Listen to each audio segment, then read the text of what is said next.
حضور اکرم صلی اللہ علیہ وآلہ وسلم شب معراج میں بیت المقدس کی طرف جاتے ہوئے مصر کے قریب ایک مقام سے گزرے تو انہیں نہایت ہی اعلیٰ اور زبردست قسم کی خوشبو آنے لگی۔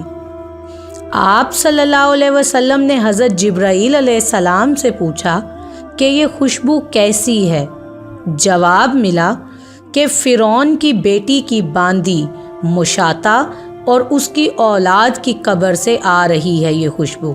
پھر جبرائیل علیہ السلام نے اس کا قصہ بیان کیا کہ مشاطہ فرعون کی بیٹی کی خادمہ تھی اور وہ خفیہ طور پر اسلام لا چکی تھی۔ ایک دن فرعون کی لڑکی کو کنگھی کرتے ہوئے اس کے ہاتھ سے اتفاقاً کنگھی گر پڑی۔ وہ اٹھانے لگی تو اس کی زبان سے بے ساختہ بسم اللہ نکل گیا۔ اس پر شہزادی نے کہا کہ تو نے آج عجیب کلمہ بولا، رب تو میرے باپ فرعون ہی ہیں، نعوذ باللہ، تو پھر تم نے یہ کس کا نام لیا ہے؟ اس نے جواب دیا، فرعون رب نہیں بلکہ رب وہ اللہ ہے جو مجھے اور تجھے اور خود فرعون کو روزی دیتا ہے۔ شہزادی نے غصے سے کہا، اچھا تو میرے باپ کے سوا کسی اور کو اپنا رب مانتی ہے اب؟ اس نے جواب دیا، ہاں میرا، تیرا اور تیرے باپ سب کا رب اللہ تعالیٰ ہی ہے۔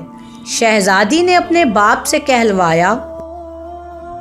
وہ سخت غضبناک ہوا اور اسی وقت اسے برسر دربار بلوا بھیجا اور کہا، کیا تو نے میرے سوا کسی اور کو اپنا رب مانا ہے یا میرے سوا کسی کو اپنا رب مانتی ہے؟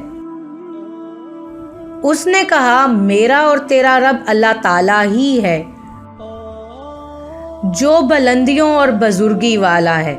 فرعون نے اسی وقت حکم دیا کہ تانبے کی جو گائے بنی ہوئی ہے اس کو خوب تپایا جائے اور جب وہ بالکل آگ جیسی ہو جائے تو اس کے بچوں کو ایک ایک کر کے اس میں ڈال دیا جائے، آخر میں خود اسے بھی اسی آگ میں ڈال دیا جائے۔ چنانچہ وہ گرم کی گئی۔ جب آگ جیسی ہو گئی تو حکم دیا کہ اس کے بچے کو ایک ایک کر کے اس میں ڈالنا شروع کرو۔ اس نے کہا، بادشاہ میری ایک درخواست منظور کرو اور وہ یہ کہ میری اور میرے ان بچوں کی ہڈیاں ایک ہی جگہ ڈالنا۔ فرعون نے کہا، تیرے کچھ حقوق ہمارے ذمہ ہیں اس لیے تیری یہ بات مان لی جاتی ہے۔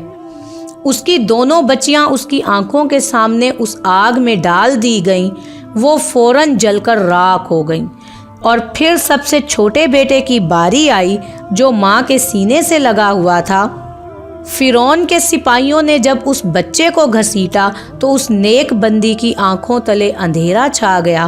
اللہ تعالیٰ نے اس بچے کو اسی وقت زبان دے دی اور اس نے بآواز بلند کہا، اماں جان افسوس نہ کر، اماں جان ذرا بھی پس و پیش نہ کر، حق پر جان دینا ہی سب سے بڑی نیکی ہے۔